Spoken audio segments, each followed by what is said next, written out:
Blended learning is an educational approach that combines traditional classroom instruction with online learning. PTG stands for Pembelajaran Tungganshan in Malay, which translates to replacement blended learning. In this video, we'll guide you through the steps to achieve blended learning PTG status. We'll begin by using the PTG calculator.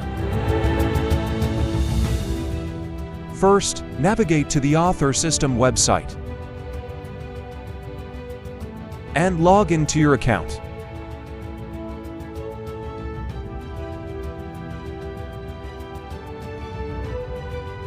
Once logged in, you'll see the system interface.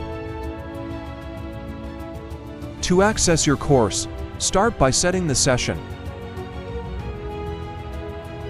followed by selecting the appropriate semester. Next, select your course.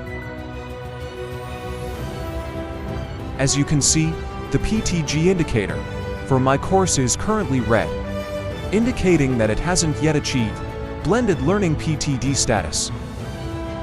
Now, the first step is to access the PTG calculator. Click here.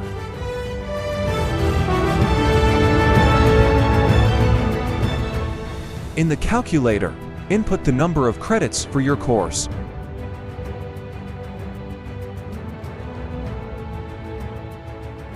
For the online materials, activities, and assessments, you'll need to experiment by adjusting the values. Based on my experience, the minimum requirements for a 3-credit course to achieve PTG status are 900 minutes for materials, 900 minutes for activities, and 450 minutes for assessments. Once you've entered sufficient values, the indicator will turn green, signaling that your course has met the requirements for PTG status.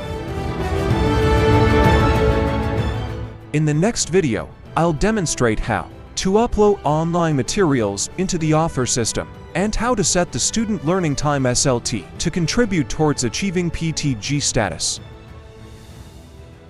Stay tuned, and thanks for watching.